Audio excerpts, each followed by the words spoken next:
What's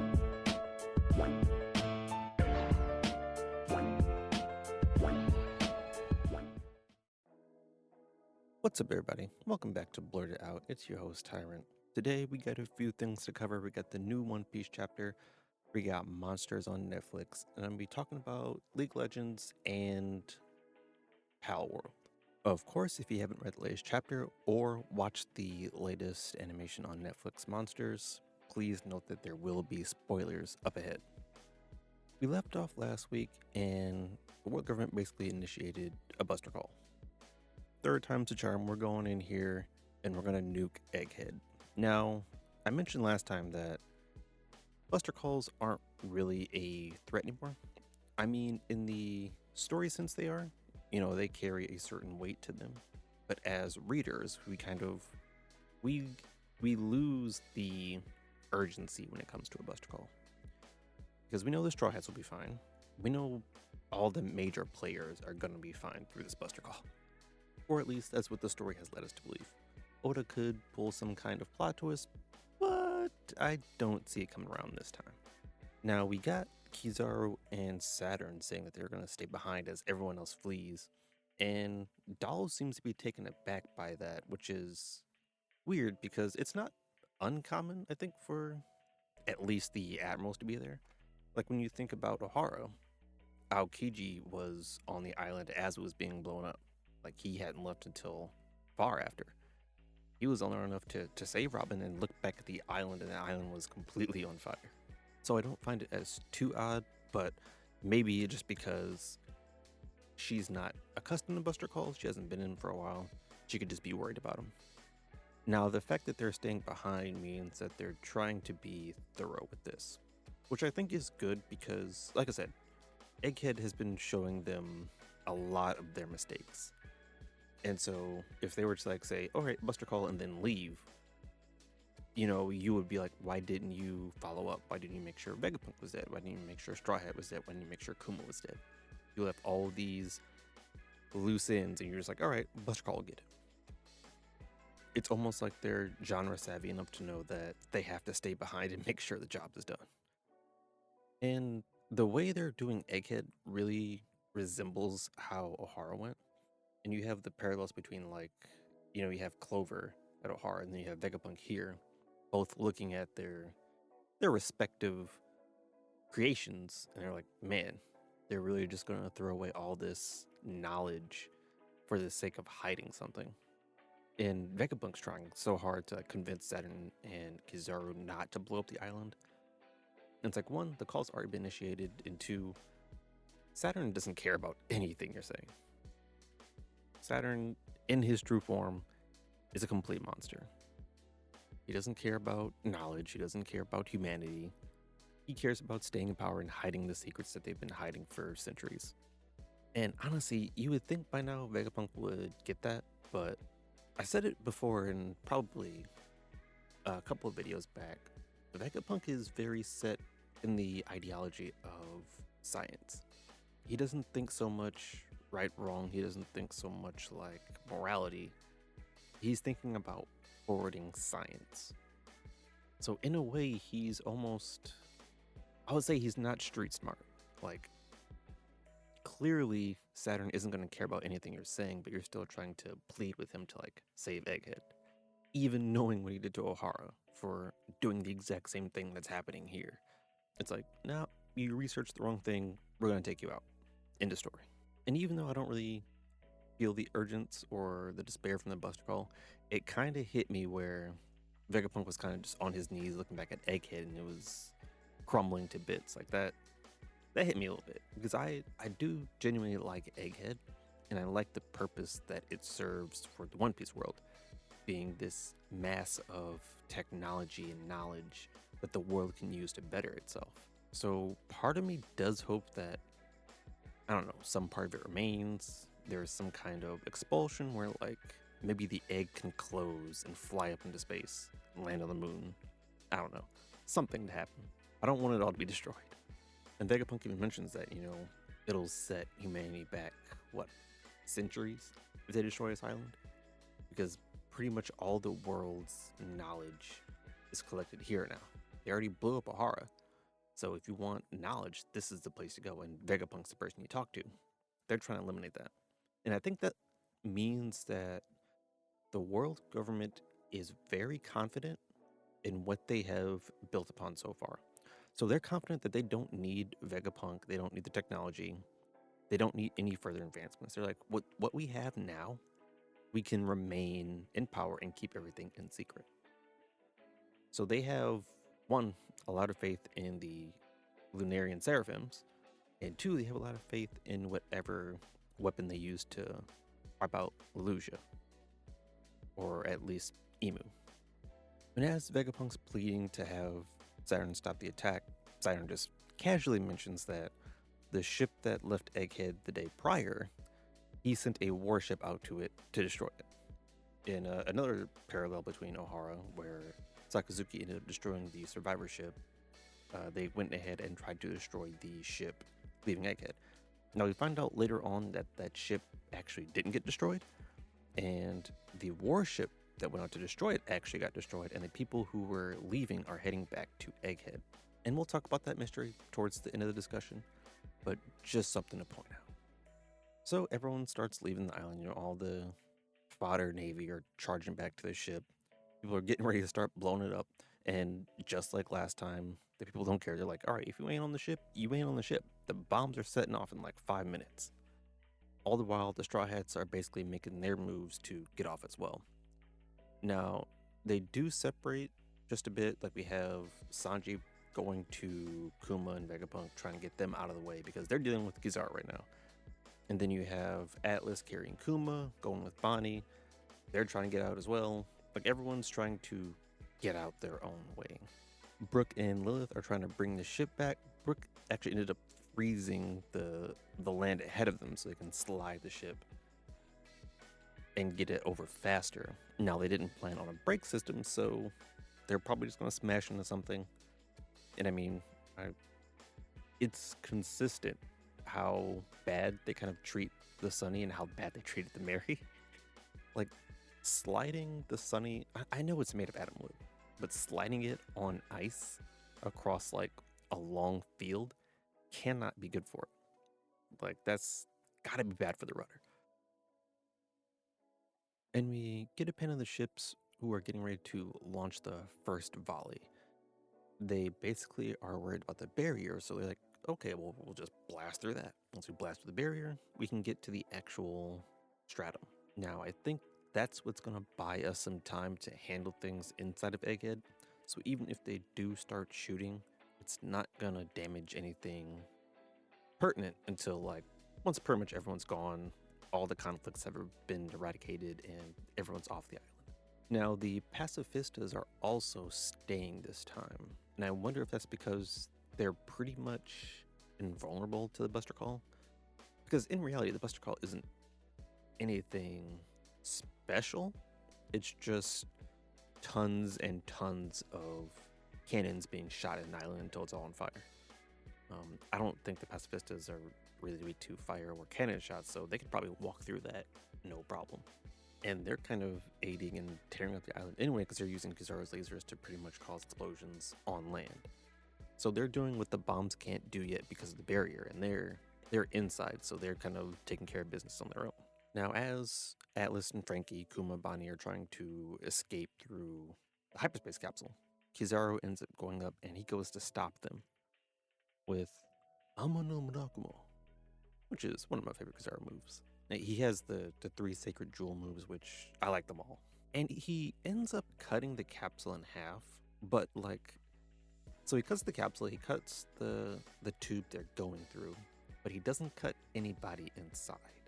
And I don't know if that's on purpose or if he actually like missed.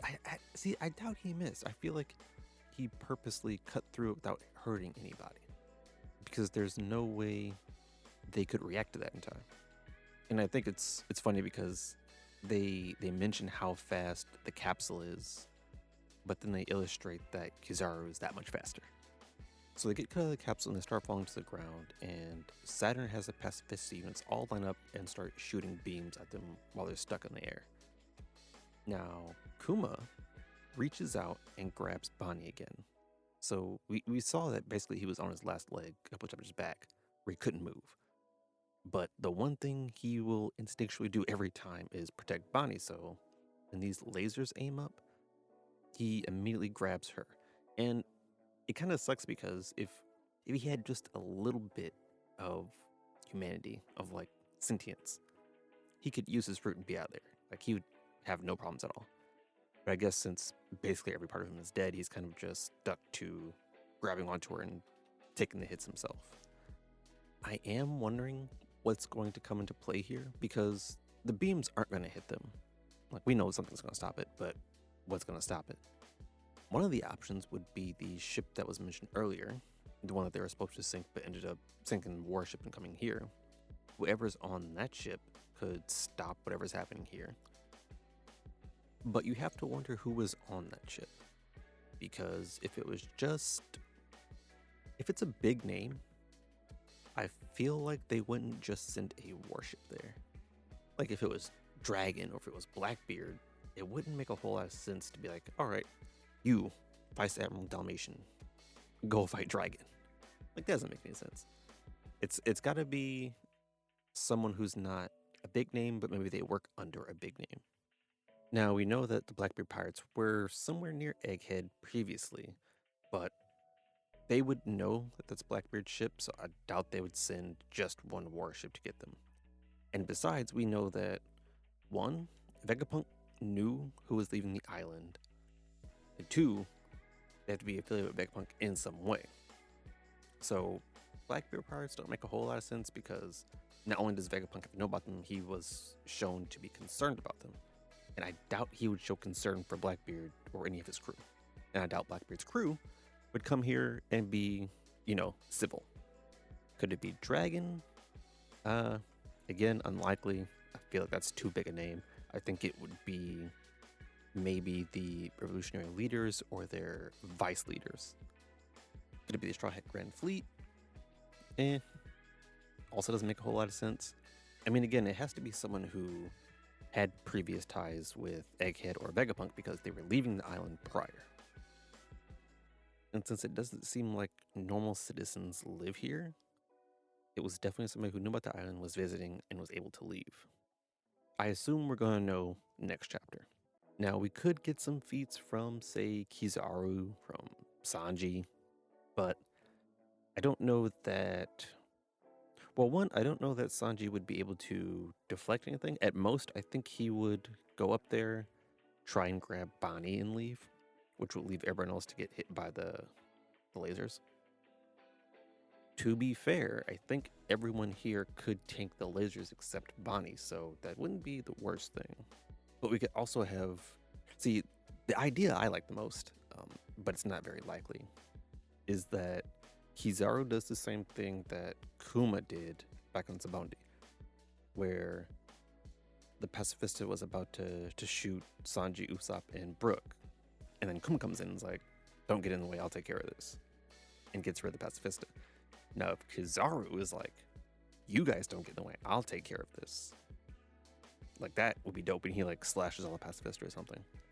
Now, I like the idea, but the fact that Saturn is here makes it very unlikely. And he can't just tell him to stand down because Saturn gave him this command, so he has the highest call right now. And like in one small panel, we do end up seeing Luffy again.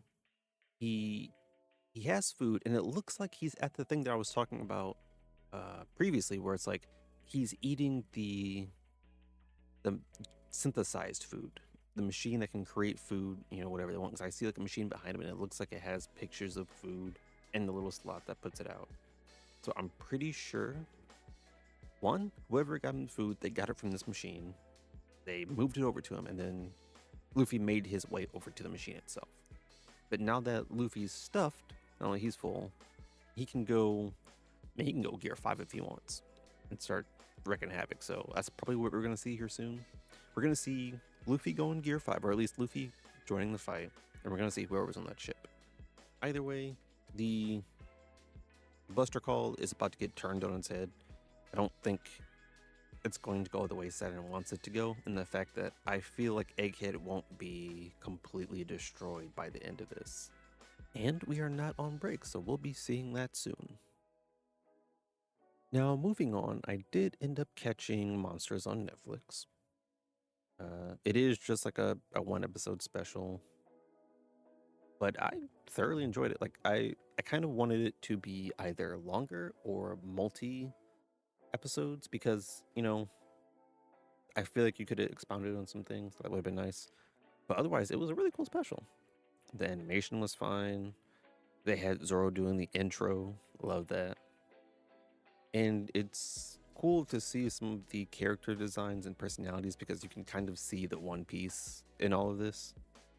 Like it feels like there's a lot of referential material, which it's supposed to be. Like it's supposed to be a story deeply related to One Piece in some way, shape, or form. So, the similarities will always be there, but just like actually seeing it really puts it to light. I mean, Netflix must really love One Piece at this point because they've gone in with live action. They have the most recent anime episodes simulcasting. They have this one-shot special they made, and then they have the entire series remake. Like, they went full on investing into One Piece, which is great because we want money in One Piece. We want all that money flooding in. Namely, I want it so we can get some better games. Well, aside from the Pirate Wars, I love the Pirate Wars games, but I want some decent outside One Piece games. So the more money goes in, the more they're going to try on all the other One Piece fronts. So that's a good thing. If you haven't seen the special, I would advise you to go see it. Like it's really cool. I was going to break it down a little bit, but I think I'd rather you just watch it. That seems more interesting to me.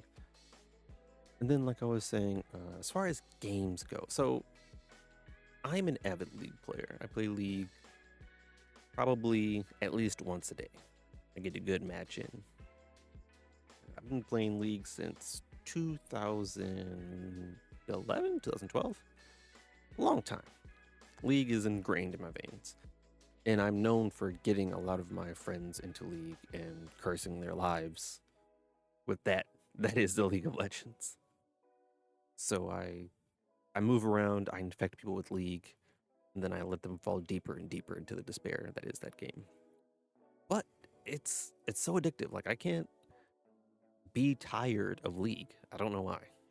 I could play League for hours, and I have played League for hours. And it's just fun. That being said, the end of season League players are terrible people because I played a straight 5-game series where it was just nonsense. There were people who went into a ranked game and they were like, yeah, I haven't played this champ before. I thought I'd try him now. There were people who sent everyone top. And if you don't know how League works, it's PvP. So you have 5v5, you have lanes.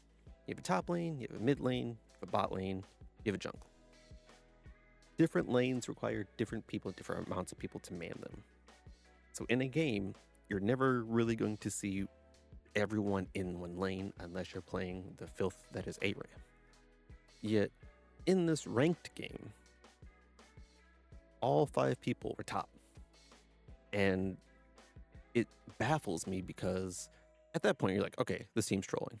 But they were still kind of trying. Like, they were doing enough to be like, okay, if you're going to troll, you got to feed. You got to pretend like, oh, I don't know how this game works. They were playing like they knew how the game worked, but they were intentionally trolling. It baffled me. Ruined the entire experience. There were games where people played champs where they should have known how to play and just didn't. They would just do random things. And so I stopped playing ranked. I went to normal games, and it was the same thing. Somehow, actually, no, it wasn't even the same thing. It was worse. People were trying so hard in the normal games.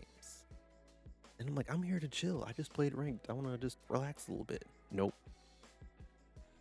And these people aren't like gold. They're not emerald. They're not platinum. They're just bronzies like me, trying super hard for no reason. They still lost, but they made the game really unfun. In fact, I think I won most of these games. I may have lost like one, I want to say, one of the ranked games. But the fact that they were all so unbearable in some way, shape, or form just killed the win. That being said, I will be playing more League today. So, we're going to see how that goes. But also, I've been playing Palworld. If you don't know what Palworld is, look it up, observe all the controversy behind it, and then find yourself locked in it because it's a really fun game. Like, I understand that it's very, very similar to Pokemon, but I mean, there are a few games that carry that Capture-Mon kind of mentality. I mean, you have Pokemon, you have Digimon, you have Yokai Watch. There was another one that didn't really pop off, but it was still supposed to be pretty good. I forgot the name. But it's not an uncommon formula. I think the designs are heavily inspired by Pokemon. But to be fair, once you've made 1,000 different random creatures, designs tend to get a little bit, repetitive. I mean, look at Pokemon. They have a bag of garbage.